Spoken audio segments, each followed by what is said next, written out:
creo que todos aquí me conocen y para quienes no me conozcan, la José ya dijo mi nombre. Mi nombre es Valentina, soy tutora en la facultad hace mucho tiempo, en verdad.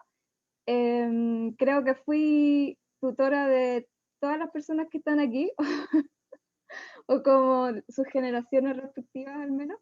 Y como comentó la José, hoy día lo que voy a hacer va a ser como un breve panorama de lo que es la escritura conventual, cuál es su contexto, cuáles son sus finalidades y cuáles son algunas de sus características. No es un taller tan exhaustivo como hay gente que escribe mucho de esto, hay gente que escribe así como libros de 400 páginas como de monjas, que es gente que sabe mucho y además tiene como tiempo para escribir esas cosas, yo no tanto. Entonces, como les decía, el panorama va a ser más bien breve y la idea es como entregarles un contexto, ciertas características, les voy a poner ciertos ejemplos para que lo conversemos además. Así que eso. Ojalá les guste, así como la edición de la monjita ahí con su flor, porque a mí me encanta, así como que me lo tatuaría. Si no me diera miedo la aguja y la sangre. Bacán, entonces empecemos, ¿qué es una monja? Puede ser una pregunta que es media ridícula, quizás como preguntárselo en general, o hay una parte de la crítica literaria y de la investigación literaria que no suele preguntarse como qué es o qué implica como el sujeto que enuncia en un discurso, pero a mí me parece importante porque es una pregunta igual que abre la perspectiva histórica, nos permite situarnos históricamente, entender el contexto en el que enuncia una monja. Entonces puse ahí una cita de Sol Serrano, que es una académica de la Universidad Católica, porque yo le pongo el gorro a mi universidad. Entonces, religiosamente, eran las vírgenes esposas de Cristo consagradas a la oración para su mayor gloria, para su salvación, para la salvación de tantos, dice ella, los gobernantes por medio de sus plegarias. Y en una cultura de unanimidad cristiana, devota de María, ellas eran mujeres vírgenes y esposas. Como les decía, lo importante de esta pregunta es como situarse históricamente. Lo que hace Sol Serrano es estudiar la clausura en el antiguo régimen y en el nuevo régimen moderno. Entonces, en el antiguo régimen, que son estas monarquías cuyo fundamento político es religioso, las monjas son mujeres, son vírgenes que están consagradas, ¿cierto?, a la oración, a Dios, y que mediante esa consagración a oración,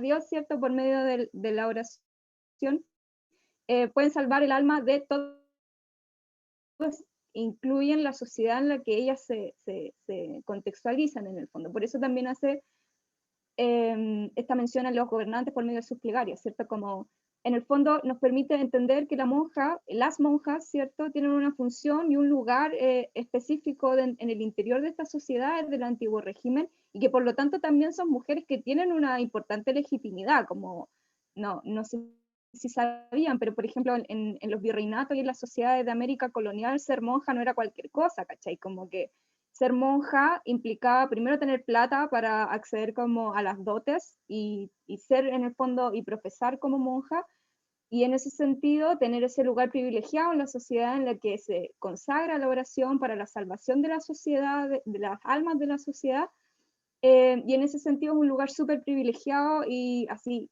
demasiado como, hay como se dice, como en la palabra, como que es un lugar privilegiado y además está bien fundamentado en el fondo, no es cualquier cosa.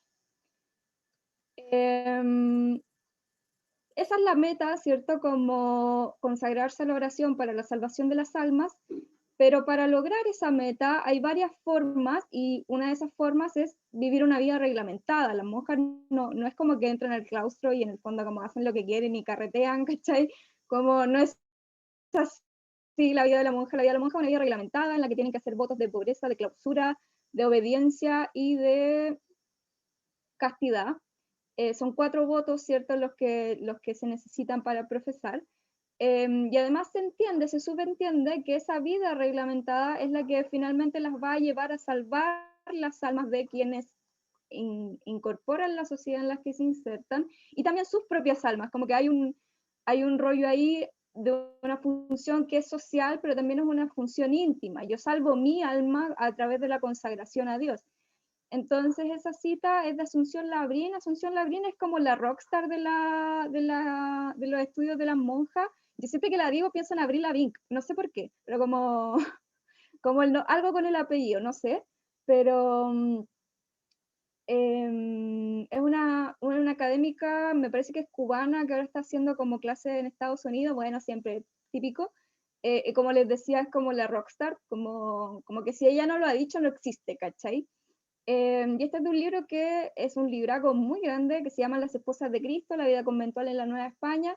De nuevo, esa idea de la Nueva España, que me parece súper importante porque permite situar históricamente el virreinato de la Nueva España, en lo que actualmente es México, fue uno de los virreinatos más grandes de la colonización española en América.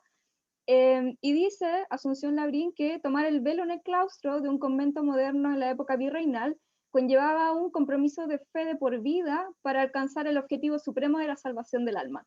Lo que les estaba comentando, hay una meta, ¿cierto? Como que es la salvación del alma propia, la salvación del alma de la sociedad en la que me inserto, ¿cierto? Y para lograr esa meta hay ciertos límites y hay una vida que es reglamentada y que conlleva un compromiso de fe. Las mujeres católicas entienden el significado teológico de la profesión como no es que yo realizo votos de pobreza, de clausura, de castidad y de obediencia porque sí, ¿cachai? Como tiene una razón de ser, tiene un significado teológico. Y en esa línea, dice Asunción Labrín, se les enseñaba que dedicar la vida a la oración, aceptar la disciplina de la vida conventual y ejercitar las virtudes que las haría merecedoras de la gracia de Dios era muy posible dentro de los límites perfectamente definidos del claustro. ¿Se entiende eso? Ya, Sí, bacán. vale, perfecto. José, ¿te puedo pedir un favor? No sé por qué no Ujú. puedo ver el chat. Si hubiera alguna pregunta, ¿me podéis decir? Ya, yo te aviso. Ya, El bacán. único comentario hasta ahora es un jajaja de la José. Alguna talla que tiene. Me encanta, gracias. Mi público. Ya. ¿Por qué es importante en el fondo partir desde estas coordenadas históricas y entender que hay una meta, que hay una vida reglamentada, que hay una legitimidad de la vida conventual, que la vida conventual tiene ciertos límites y tiene prácticas que están reglamentadas? Porque la escritura en ese contexto es un rito también de control. Tomar la pluma para la religiosa, escribir para una monja, significa establecer un espacio de enunciación que está cruzado por lógicos de autoridad y obediencia. Hay una crítica chilena que se llama Lucía Invernizzi, que estudió esto al principio de los años 2000, fue una de las profesoras de la facultad, de hecho como dato, fue como la maestra de la profe Bernarda. Y ustedes saben que este perfil ama a la profe Bernarda.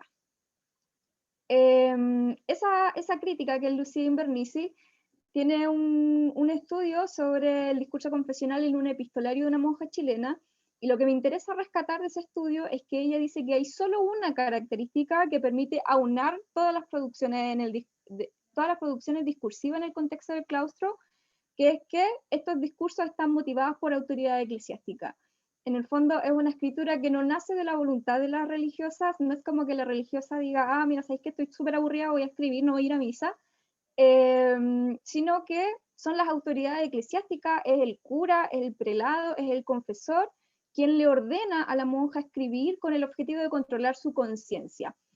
En el fondo, todo lo que nosotros, todas las dimensiones a las que nosotros accedemos cuando leemos un discurso de monja, ya sea la descripción de su exterioridad espiritual, las prácticas devotas, la narración de su experiencia, el establecimiento como de hitos biográficos, su misticismo, las experiencias sobrenaturales, qué sé yo, nacen a partir de esta orden, ¿cierto?, del confesor, que lo que va a hacer con ese texto va a interpretarlo y va a decir, bueno, esto es mérito espiritual, ha sido una buena monja, o esto es prueba de que está siendo víctima de la acción de las fuerzas del demonio, en el fondo, como de las fuerzas demoníacas.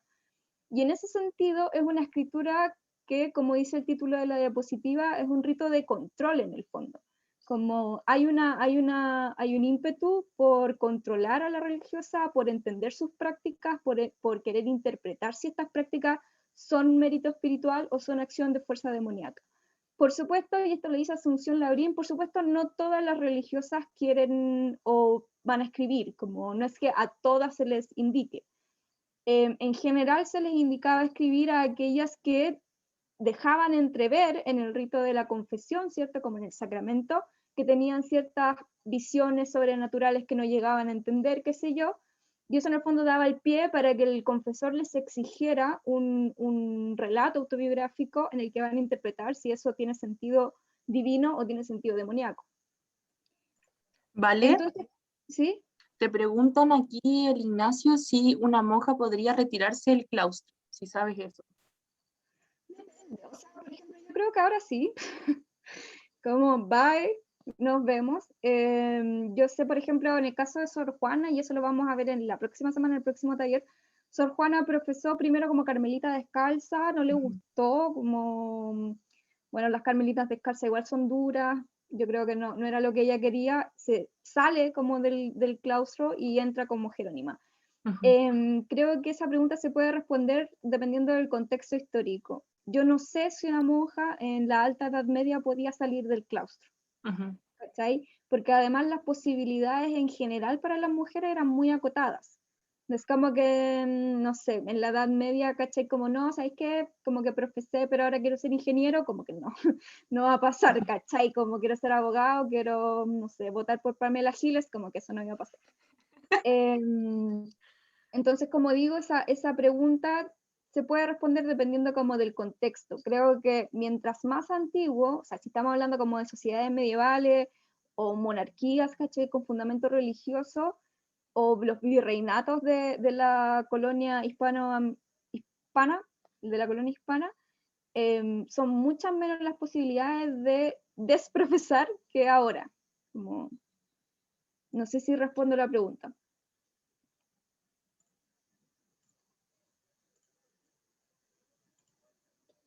Bueno, mientras no lo sé, voy a seguir.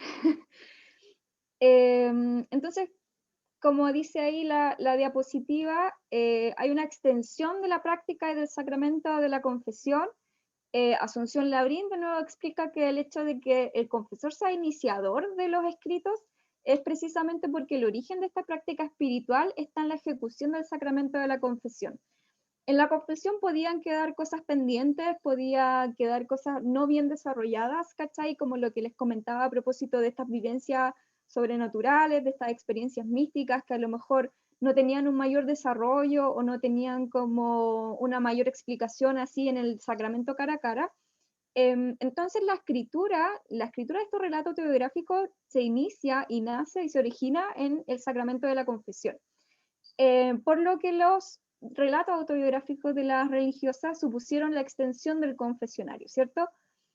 Esto produce una situación de incomodidad y tensión entre las religiosas y sus prácticas escriturales. Lo vamos a ver en un ejemplo, pero uno de los grandes tópicos que cruza así transversalmente los relatos autobiográficos es como, me encantaría no estar haciendo esto, ¿cachai? Como, como cuando vaya a un carrete obligado, como me encantaría no estar aquí, que es, como les digo, transversal, y uno lo puede ver en cierta incomodidad de la religiosa a no querer contar ciertas cosas. Yo a usted, padre, le querría contar esto, pero en realidad no puedo, como no quiero andar en esto, no quiero contar esto, porque también es un proceso, la escritura, en el que la monja y la religiosa se va a ver a sí misma como objetos del relato. Entonces también, si eso no nace de la voluntad, como serían un sujeto moderno, ahí hay otra discusión, como si son modernas, si no son modernas, que no voy a entrar ahí porque es muy larga, pero no, como es un escrito que no nace de la voluntad, supone cierta tensión también. Se están viendo, en el fondo, llevadas al límite, se están viendo obligadas a escribir, a instalar un espacio discursivo contra su voluntad, ¿cachai? Por obediencia a una autoridad del prelado, contándole incluso datos o hitos que a lo mejor no quieren contar, pero que tienen que contar, porque este escrito va a ser interpretado posteriormente. Entonces eso siempre va a producir cierta tensión entre la religiosa y la escritura. Y como les decía, como no quiero hacer esto, como me encantaría no estar acá, ahí lo vamos a ver en un ejemplo que a mí me encanta, pero es muy triste. En verdad soy media morbosa, quiero que lo sepan. Como todo muy triste, pero a mí me encanta. Otra cosa que también me parece muy importante es la dimensión retórica de estos discursos. por este contexto que yo les comentaba, en el que es una autoridad del prelado, el que origina mediante un mandato la escritura, y la tensión que esto genera entre las religiosas y sus propios discursos, obvio que las religiosas van a desarrollar una serie de estrategias, como en el fondo ellas saben que este discurso va a ser interpretado, que esa interpretación puede conllevar como o una felicitación casi, ¿cachai? Como un castigo, porque si en el fondo el confesor dice como, mira, ¿sabéis qué? Tu experiencia sobrenatural estoy 100% seguro que esta acción del demonio, ahí hay un castigo, hay un carácter punitivo, ¿cachai? Detrás de la escritura. Entonces, una de las estrategias es tratar de guiar y dirigir esa interpretación. Como yo no sé esto, yo no sé bien esto, como que quede clarísimo que ellas no lo buscaron, que no lo entienden, que no lo quieren, ¿cachai? Como que no hay una voluntad de, no sé, de transgreder los límites, ¿cachai? No hay una voluntad del encuentro íntimo con la divinidad si este no fuera la divinidad y fuera el demonio, ¿cachai? Entonces, como dice ahí, como indica Bernardo Rajola, las monjas siempre fueron conscientes de las limitaciones del lenguaje para representar hechos acontecidos y además de las maneras en que la expresión o la forma del discurso podían ser útiles para que la interpretación del confesor no fuera negativa. Y en ese sentido hay por ejemplo, el uso de la diminutio, no sé si quienes están más acostumbrados a leer a religiosas se han dado cuenta, siempre son indignas, siempre yo no entiendo porque soy poca cosa, yo no sé nada, como en el fondo es como el ejercicio discursivo de la humildad. La humildad siempre es transversal como en las religiosas, no solo en la escritura, y como en la vida misma, en la vida cotidiana. Y esa humildad, ese ejercicio de la humildad se traslada al discurso precisamente como una estrategia retórica, porque ellas se desplazan del centro del relato. En el fondo, yo soy indigna, Dios es el que quiere esto, entonces, casi como, si tú tienes un problema con esto, háblalo con Dios porque yo no tengo idea. Eso es como la estrategia en el fondo. No sé si hay dudas hasta acá, o algo en lo que quieran profundizar, porque este es como el momento. O después cuando termine. No hay ninguna pregunta en el chat. El Nacho te dice que sí entendió, gracias. Y yo creo que podríais darle y después abrimos la ronda de preguntas. Po. Ya, bacán. Este es el primer ejemplo de un texto de Sor Úrsula Suárez, un texto que fue producido en el Reino de Chile, siglo XVIII, me parece que es inicios del siglo XVIII, 1700 y tanto. Fue publicado por Mario Ferrecho en los años 80, y esta es la primera parte de la autobiografía. Así inicia. Lo voy a leer. En el nombre de Dios Todopoderoso, cuya misericordia y auxilio invoco, siendo mi principio Padre, Hijo y Espíritu Santo, suplicando al Padre por su caridad me asista a la Santísima Trinidad, al Hijo que con su sabiduría me dirija y al Espíritu Santo que con el fuego de su amor y luz me vaya alumbrando, para que yo cumpla con la obediencia que es de vuestra paternidad y venza tanta dificultad y resistencia como tiene mi miseria en referir las cosas que tantos años han estado en mí sin quererlas decir, por ser mi confusión tanta y con tan suma vergüenza que me acobarda. Más atenta que será esta la divina voluntad ordenada por la de vuestra paternidad, con lágrimas referiré toda mi vida pasada. Cosas que me interesan de este fragmento, primero, obvio, la invocación a Dios Padre Todopoderoso, como al Padre, el Hijo, el Espíritu Santo, la Santísima Trinidad, qué sé yo, que son divinidades que sabemos que son católicas, que son cristianas, pero lo que me interesa de esa invocación es que en el fondo los invoca para que la ayuden a escribir. No sé si lo vieron. Como yo creo que en este ejemplo de Úrsula Suárez uno puede ver precisamente lo que les comentaba a propósito de la tensión con la escritura, de cierta, como ella dice, tanta dificultad y resistencia como tiene mi miseria en referir las cosas que tantos años han estado en mí sin quererlas decir.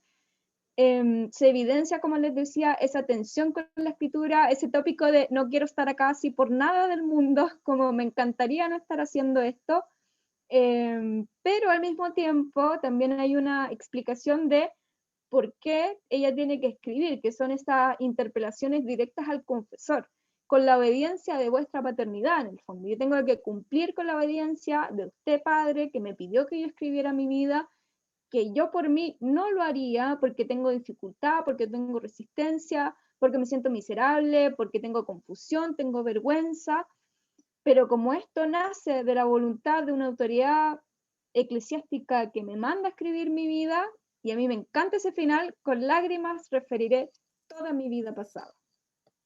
No sé si hay algo más que les llama la atención como del ejemplo.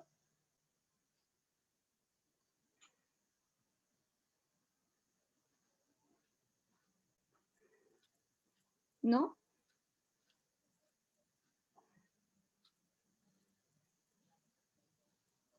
No sé si yo lo escucho. Vale, nos vemos. ¿No alcanzas a ver las caritas al lado? Sí, parece que sí, espérame. Soy media abuela. Ah, no, pero es para hablarte, que te estábamos haciendo como de un lado para otro con la cabeza, Ah, como que ya, ya, ya, ya. ya, Ya, bacán. pero te va a empezar a hablar. Todo bien de mi parte.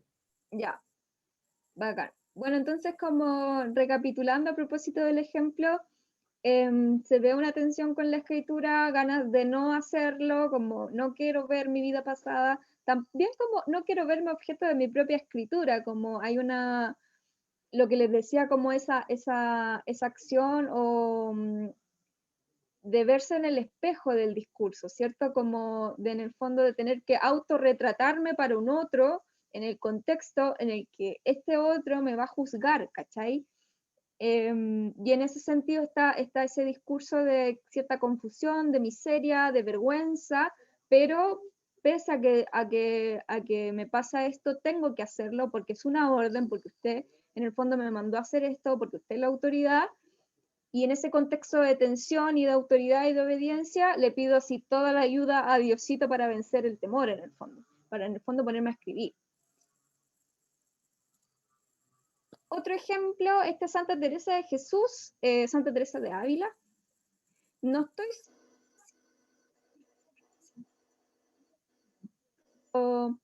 Es como reino de Castilla en rigor, no lo sé. Pero 16, 1500, me parece que escribe. Es uno de los libros más importantes para el misticismo español. Y lo voy a leer el ejemplo. Mi alma cansada y aunque quería, no la dejaban descansar las ruines costumbres que tenía. Acaecióme que, entrando un día en el oratorio, vi una imagen que habían traído allí a guardar, que se había buscado para cierta fiesta que se hacía en casa. Era de Cristo muy llagado y tan devota que, en mirándola, toda me turbó de verle tal, porque representaba bien lo que pasó por nosotros. Fue tanto lo que sentí de lo mal que había agradecido aquellas llagas, que el corazón, me parece, se me partía, y arrojóme cabe él con grandísimo derramamiento de lágrimas, suplicándole me fortaleciese ya de una vez para no ofenderle. Cosas como importantes de Santa Teresa de Jesús, como les decía, es una de las figuras más relevantes del misticismo español, junto con San Juan de la Cruz, que de hecho San Juan de la Cruz hay algunos críticos que lo consideran como discípulo de Teresa de Ávila. Así de importante es Teresa de Ávila, como inaugura desde el punto de vista de la crítica, inaugura el misticismo en España. Y este libro, el libro de la vida, fue de hecho llevado a la corte de la Inquisición, tuvo un proceso inquisitorial. Ella tenía visiones, ¿cierto? Tenía cierta relación directa con la divinidad, qué sé yo, y en este episodio en particular lo que me interesa es que esa relación con la divinidad, como en el fondo ese turbamiento, ese llanto, ¿cierto? Como el derramamiento de lágrimas, esa súplica que le hace a la divinidad, no es porque ella lo haya buscado. Eso es lo que me interesa del ejemplo. Cuando yo les comenté hace un ratito este uso de la diminutio, como de disminuirse, como de decir yo soy indigna, yo no lo valgo, yo no lo busco, yo no lo quiero, y no lo quiero escribir, porque además no solo soy indigna como esposa de Cristo, soy indigna para escribir, no tengo idea de cómo se escribe, no sé nada. En ese ejercicio de autodenigrarse, ¿cierto? quien aparece como el protagonista del relato siempre es la divinidad.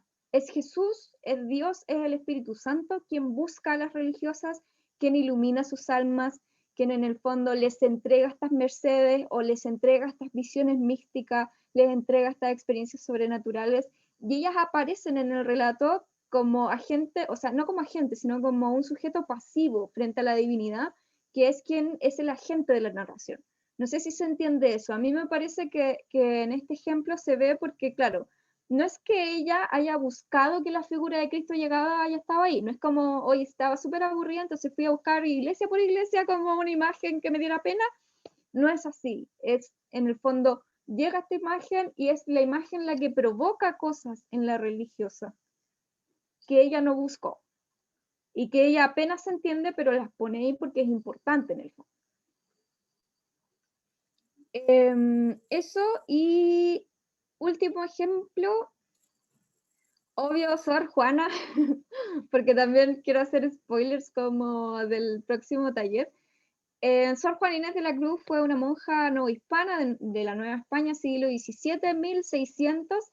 Este texto en particular, que se llama Respuesta a Sor Filotea de la Cruz, lo escribe en 1691, ese es el año, y dice así: lo que sí es verdad que no negaré, lo uno porque es notorio a todos y lo otro porque aunque sea contrario a mí, me ha hecho Dios la merced de darme grandísimo amor a la verdad, que desde que me rayó la primera luz de la razón, fue tan vehemente y poderosa la inclinación a las letras que ni ajenas reprensiones, que he tenido muchas, ni propias reflejas, que he hecho no pocas, han bastado a que deje de seguir este natural impulso que Dios puso en mí.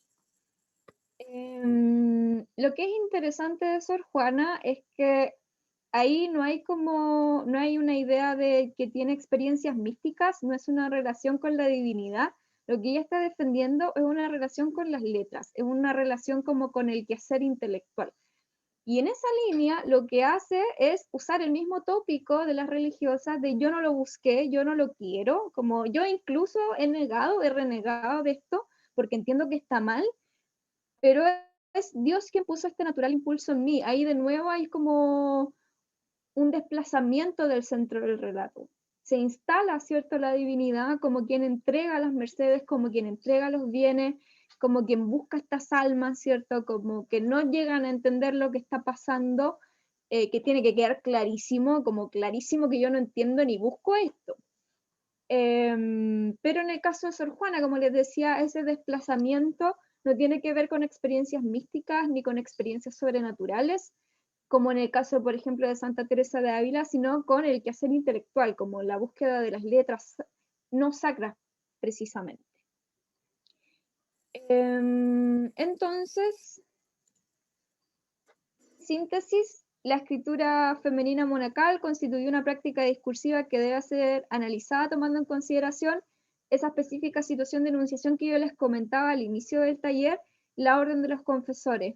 ¿Por qué? Porque en el fondo es solo a partir de esa consideración que se comprenden como las características que vimos aquí, que hay una tensión de las religiosas con su propio relato, que en esa tensión y en ese contexto desarrollan estrategias discursivas para demostrar su obediencia. Yo creo que eso es una clave de la escritura autobiográfica monacal, como ellas tienen que demostrar que son obedientes y ellas tienen que demostrar en el fondo que no son ellas las que buscaron lo que está pasando con ellas, como no son ellas las que buscan las experiencias místicas.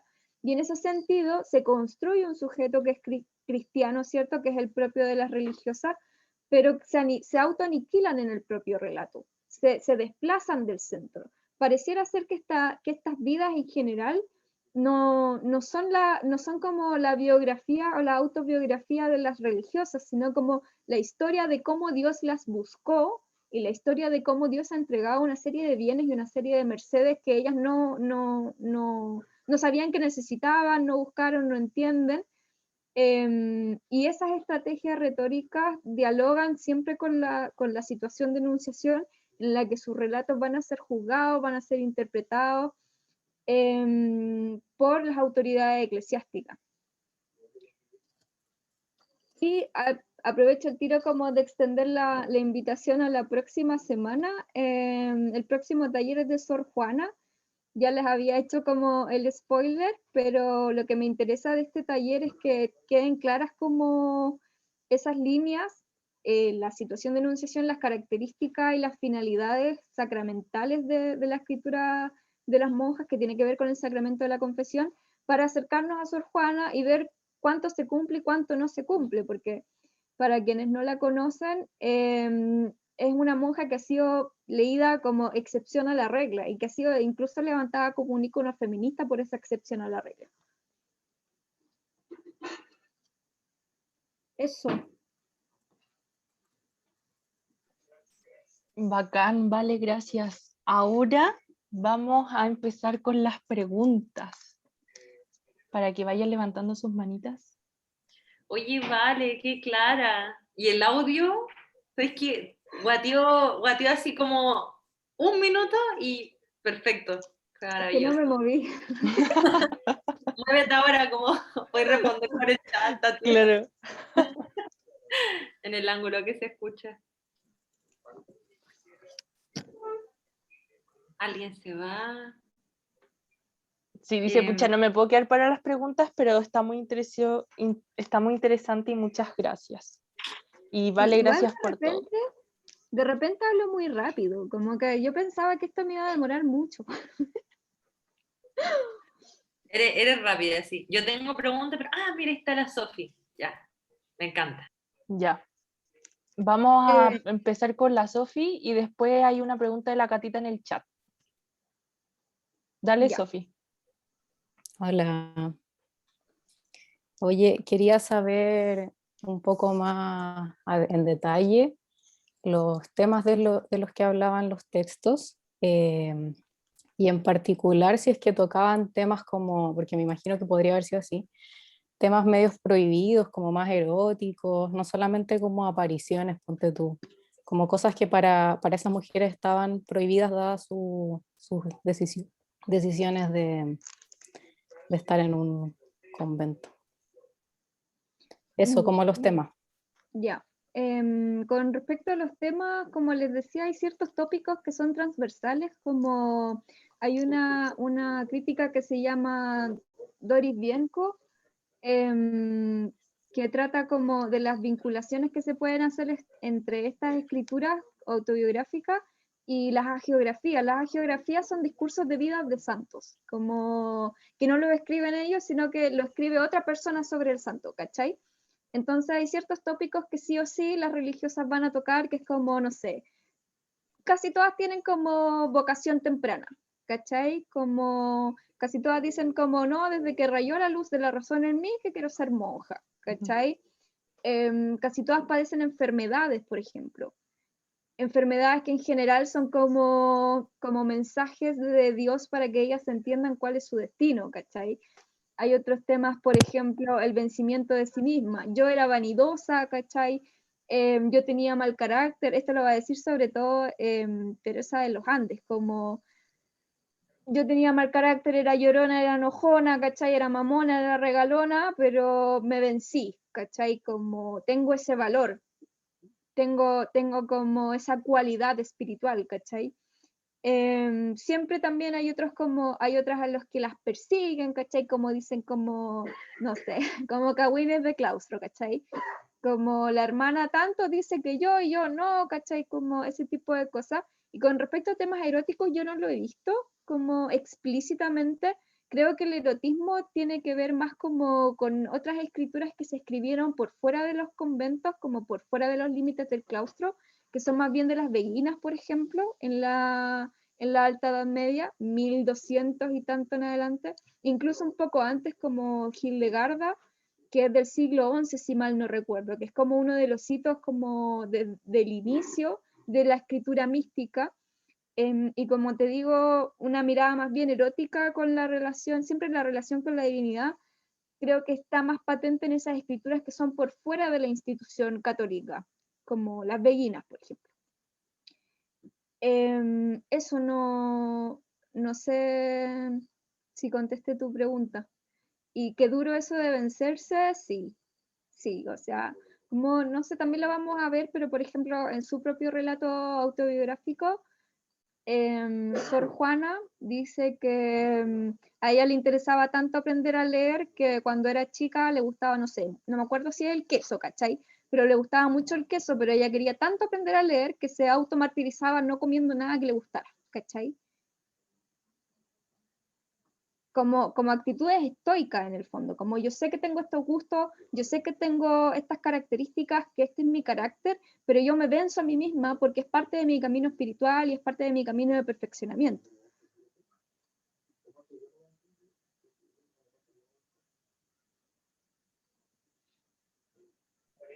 Qué heavy, qué Sí, brígido. Como siento que igual son como cuerpos que están constantemente como evitando afectos que para ellas son importantes. Entonces hay como una pelea interna por justamente me voy a prohibir de lo que más me gusta, me interesa, pero porque hay como un bien que es mayor, que es el camino espiritual. Eso lo encuentro muy, muy brígido.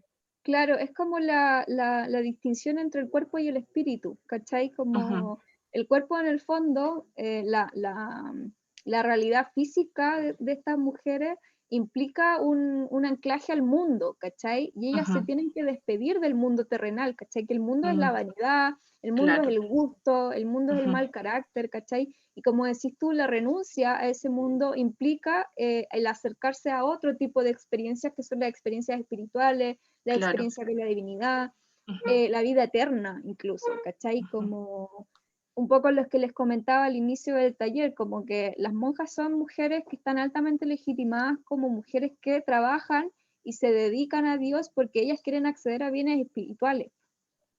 Claro. Ya, mira, ahora vamos a seguir con la pregunta de la Catita que dice, tengo entendido que Vale estuvo en un claustro. ¿Qué fue lo que más aprendió allí y lo que más valoras de Sí, esa o sea, yo no experiencia? estuve en el claustro, es que eso suena como que yo fui monja, yo no fui monja. Quiero súper dejarlo en claro. Sí, no. Nunca lo fui, igual sería chistoso, pero así como, no sé, como cantando, ¿cachai? Aparece así como pescador de hombre y uno así, guante mazo, así como. Pero sí estuve trabajando en un claustro, estuve trabajando en un archivo, el archivo del monasterio del Carmen San José, que es de Carmelitas Descalzas, que está ahí, aquí en Santiago, está en Avenida Pedro de Valdivia, con Irarrázaval, está ahí cerca de la U, cerca de ese valle de lágrimas, Claro. ustedes pueden encontrar el cielo.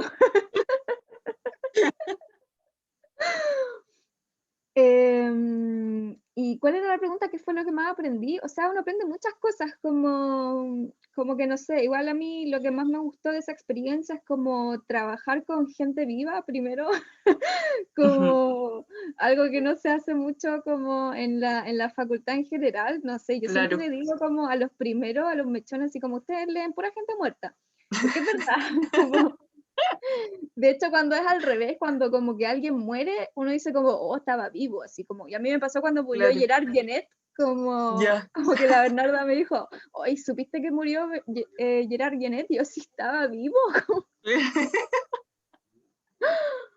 Entonces, claro, como de esa experiencia, lo más importante, efectivamente, trabajar con gente viva, pero en el buen sentido, ¿cachai? Como en el fondo, inmiscuirte en una comunidad, ¿cachai? Que es cerrada al mundo. Fue muy brígido, como brígido en el buen sentido, como tener que hablar con ellas a través de una reja porque no pueden salir, ¿cachai? Claro. Como, porque no pueden tener contacto con el mundo, entonces tú las veís al otro lado de una reja. ¿Cachai? Como, o por ejemplo, no sé, me pasaban textos por una cuestión que se llama torno, que es como una construcción que da vueltas, pero tú no la ves a la monja, ella solo te da vueltas, ¿cachai? Brígido. Y te ¿Son va como esas entregando, puertas giratorias? ¿Algo así? claro, pero no ves Ah, nada para adentro, solo la ya. escuchas, ¿cachai? Wow. Y aprender cosas como cómo se saludan, ¿cachai? Cuáles son sus horarios, como no sé, pues se levantaban como tipo 5 de la mañana a misa, ¿cachai? Como eran madrugadoras. Entonces, yo creo que lo más enriquecedor de ese tipo de experiencia es ver, ¿cachai? Como de verdad presenciar lo que muchas veces solo está en un texto, que tiene esa desventaja, ¿cachai? Como como, no sé si les pasa, pero se ve menos real, creo yo, no sé. Como que a mí me encantaría, no sé, conocer la voz de Hildegarda, ¿cachai? Como, Claro. o verla moverse, Mm, como ese tipo de cosas. O yo estoy estudiando para mi tesis como a la Teresita de los Andes y ya ujú. hay fotos, ¿cachai? Como de Hildegarda no hay fotos, así no, No, no hay nada, hay como pinturas, qué sé yo.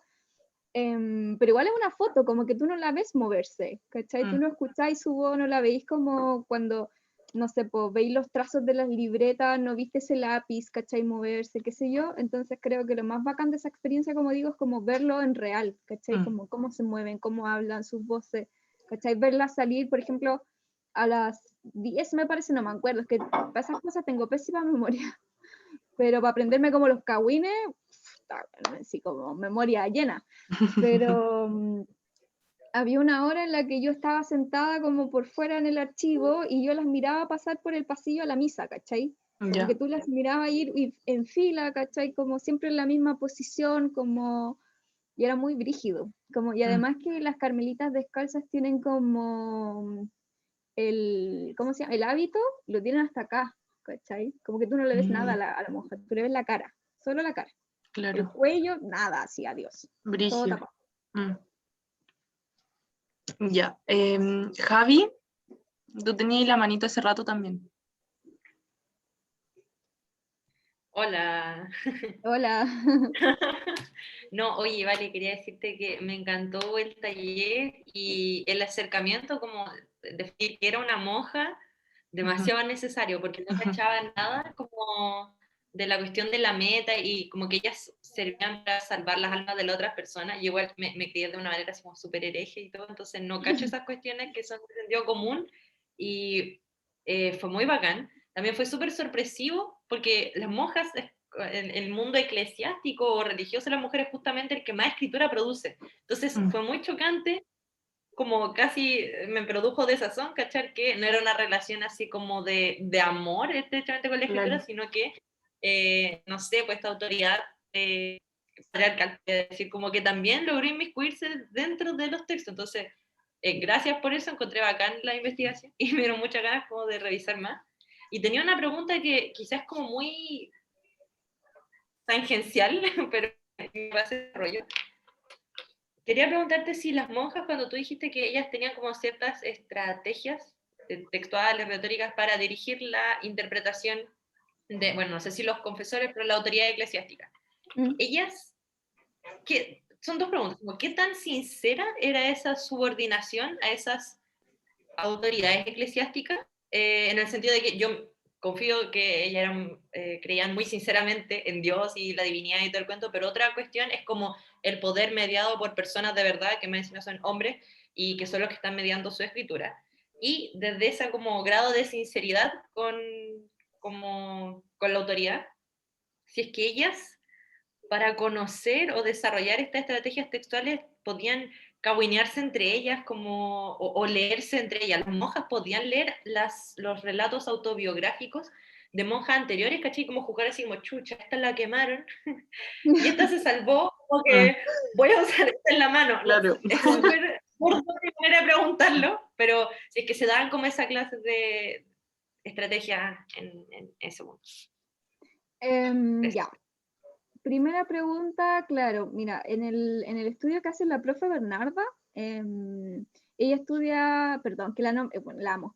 Entonces, ella estudia dos monjas, ¿cachai? Que son chilenas, que son como del último pedazo de la colonización siglo XVIII, una entrando al siglo XIX, que son Úrsula Suárez y es Sor Dolores Peñailillo, ¿cachai? Sor Dolores Peñailillo fue una monja que primero era monja de velo blanco, eso significaba que no tenía la plata, ¿cachai? Para pagar la dote, entonces la aceptan, pero tiene que hacer como quehaceres de casa, ¿cachai? Mm, Casi como la sirvienta de las monjas de velo negro, que sí tenían plata como para pagar la dote.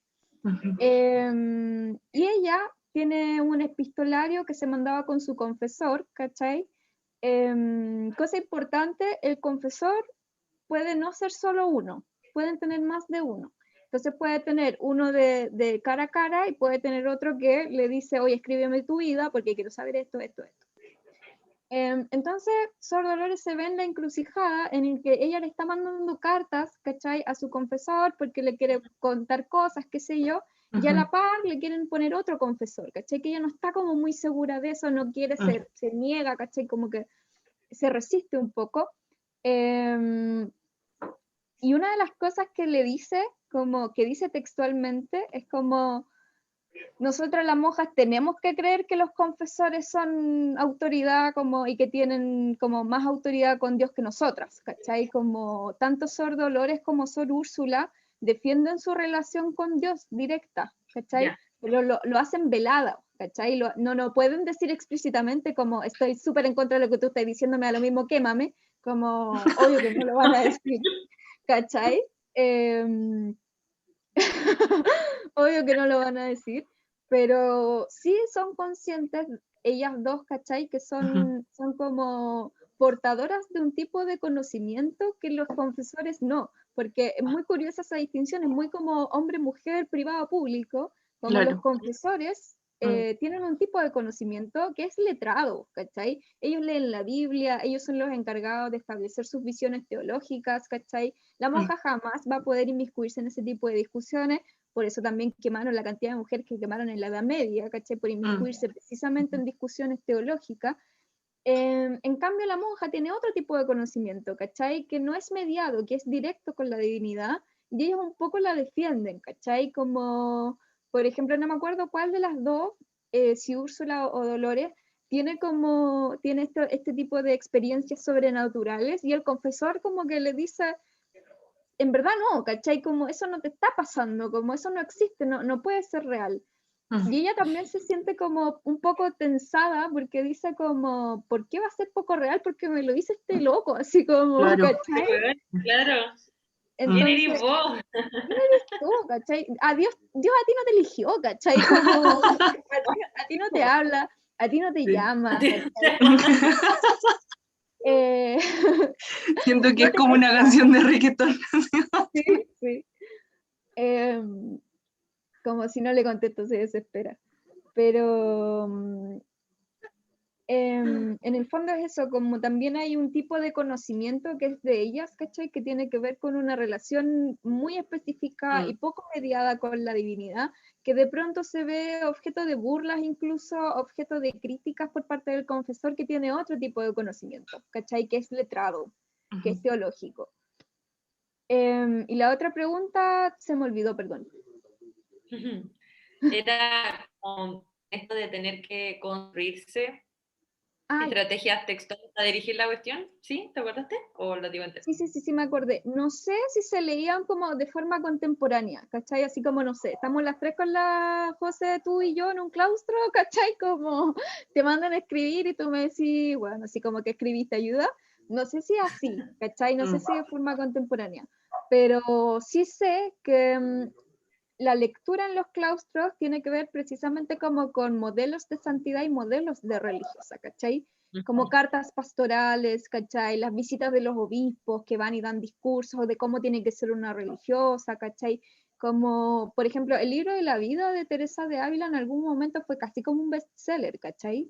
Como, no sé si de forma contemporánea, pero sí es lectura obligada, por ejemplo, ahora que tuve esa experiencia con las carmelitas descalzas, yo sé que leen, ¿cachai? Leen a la Teresa de los Andes, leen a Teresa de Ávila, leen a las santas carmelitas, ¿cachai? Leen libros de vidas de santos, como que esa es la lectura en los claustros. Y en ese sentido, claro, como saben cuál es el modelo, ese es el que siguen, ¿cachai? Ajá. Como por ejemplo, por dar el ejemplo contrario, Sor Juana, como se vio en la encrucijada, ¿cachai? Como en una pelea, que eso lo vamos a revisar la próxima sesión, y esa pelea termina con ella escribiendo y profesando de nuevo sus votos, ¿cachai? Y como prometiendo que no va a escribir más. Y ese texto que ella escribió se publicó, y se publicó como lectura obligatoria de religiosas, ¿cachai? Como casi como ejemplo a contrario de lo que ustedes no tienen que hacer. Claro. Y contestando la pregunta de la Catalina en el chat, sí, pues Juana Inés de la Cruz tuvo problemas por ser acusada de inmiscuirse precisamente en teología.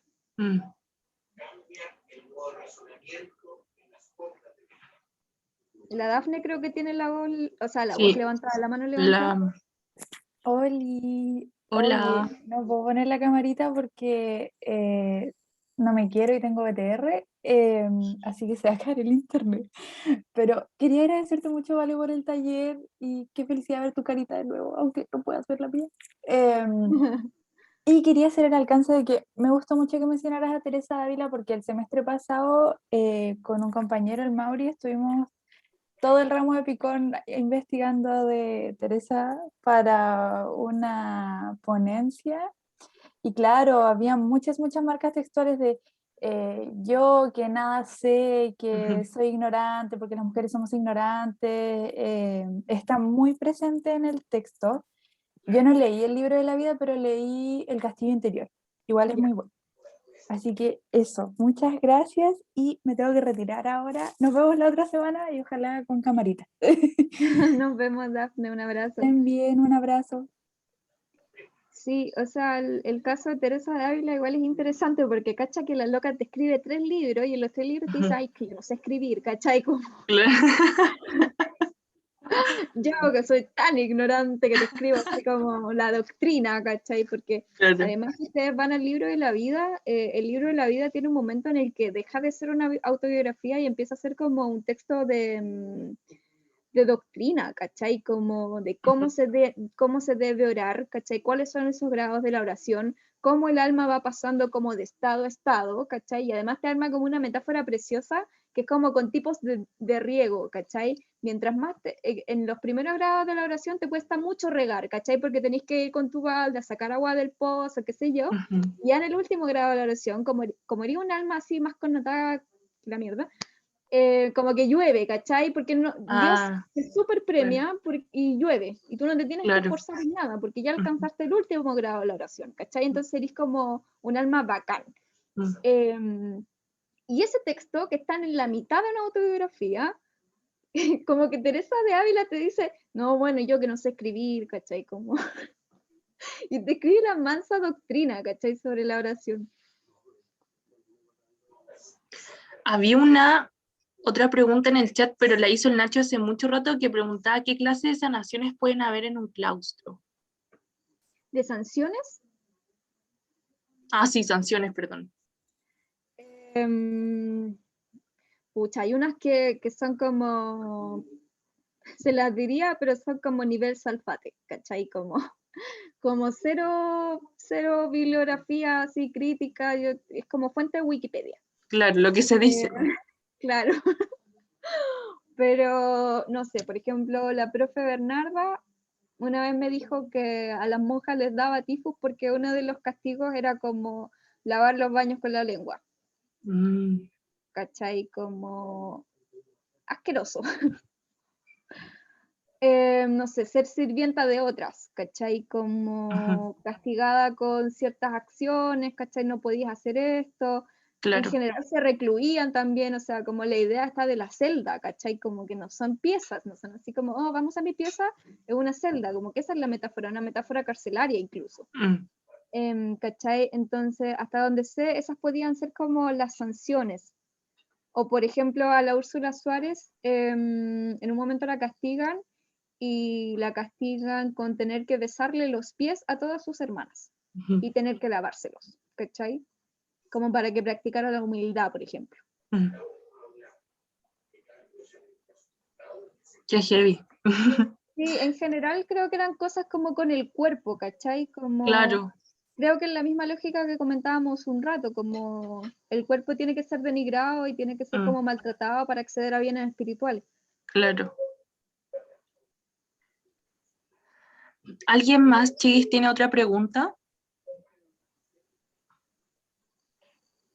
Yo quería mencionarte, Vale, que justo hoy día empecé a leerme La ciudad de las damas, ¿Ya? de Cristina de Pizan, y gracias a lo que dijiste, como este argumento retórico de la humildad constante, claro, estoy justo en la parte de que ella empieza a cuestionarse como, ¿por qué este texto como que nos odia a nosotras las mujeres? Como, ¿qué es lo que pasa? Porque yo creo que no somos así, ¿cachai? Y ella se empieza a cuestionar y ahí es cuando vienen como las tres damas y la quieren como ayudar a explicarle, ¿cachai?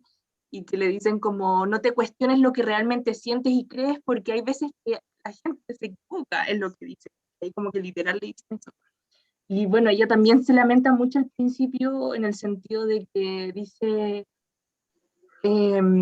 pero cómo somos tan malas, y yo siempre creí que teníamos como alguna razón en algunas cosas, yo creo que pequé como de tonta, ¿cachai? Así como nunca asume como, no, esto está mal desde un inicio, sino siempre es como desde la humildad, también como, claramente soy yo la que estoy equivocada.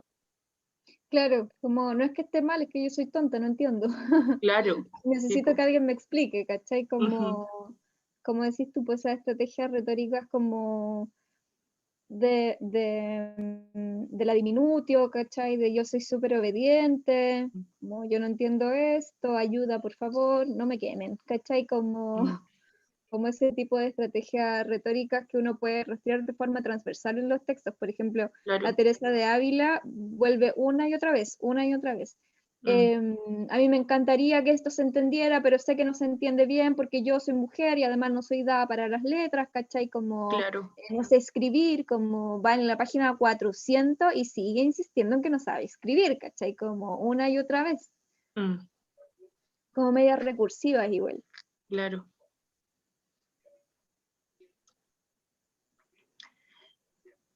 ¿Quién más tiene una pregunta? La Isi, que la veo ahí, a la Magdalena, a la Gaby. Una preguntita para la Vale.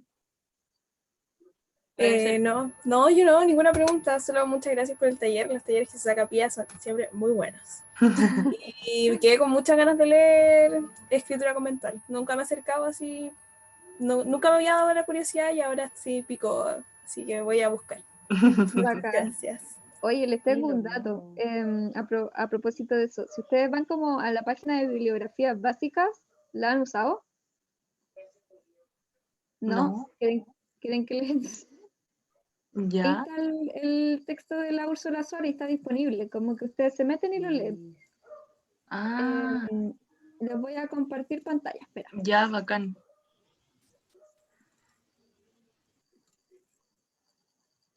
Ya, ¿lo ven? Sí. Salía nunca y surfeaba porque busqué el meme. No alcanza a verlo, pero. ¡Ay, verdad que hoy Meme, día murió Humberto Maturana! ¿Verdad? sí. Bibliotecas. ¿Ya? Ustedes van a la sección de bibliotecas. Ojalá cargue algún día para mostrarles. Pero ya, ahí está. Aquí en libros electrónicos está bibliografías básicas. Y cuando ustedes entran, tienen Mm, que entrar con el pasaporte. ya. Oye, pero esto no se accede igual desde la biblioteca digital de la facultad, ¿o no? Creo que no, es diferente. Ah, Es una plataforma diferente. mira. Tenía la misma duda y estoy sorprendida. Estoy en cuarto año. Sí, yo igual. Bueno, es que antes Yo accedíamos a esto de otras formas también. esto lo aprendí hace como 1 o 2 semanas. Ah, ya. Valentina, tercer año de magíster. Claro. Ya, este es el portal que todavía no me carga. Y están subidos así como los textos que, por Mira. ejemplo, sus profes ponen como bibliografía obligatoria en los cursos, están arriba. Entonces yo ¿Y busco se Úrsula pueden llegar y Suárez. descargar? No, no se descargan, se ven Oh. en línea. Ah, bueno. Pero Wow. Úrsula Suárez, ahí está. Ah, wow, mira. Y yo pongo relación autobiográfica y se les va a abrir y lo van a poder leer. Y ahí está. Ujú. Paso el dato por si la quieren leer. Es muy bueno. Sí, no. Qué Gracias. buen dato. Gracias, Vale. Sí, Sí, bacán. muy bueno. El otro día lo descubrí así como después de años en esta facultad. No tenía idea que esto existía. Y se ve así, pues, ¿cachai? Como una página, otra página y bla, bla, bla. Pero ahí lo pueden consultar. Está re bueno. Sí, ¿Mm? Pero entonces hay como libros más selectos que los que uno pilla como en la biblioteca. digital. Claro, o sea, bibliografía básica es porque son los libros que sus profes, por ejemplo, dijeron, esto es lo básico como para mi curso, ¿cachai? Entonces Claro. la biblioteca digitalizó lo que están los programas de los cursos. Mira, qué bueno saberlo. Y ahí yo le pongo, por ejemplo, esa abajo, esa lupita zoom, Sí, y está grande el texto. claro. No, Ay, Y qué ahí lo bacán. pueden ir leyendo.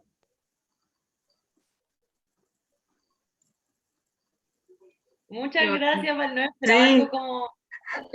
Gracias. El taller se convirtió así como en una tutoría. Hola.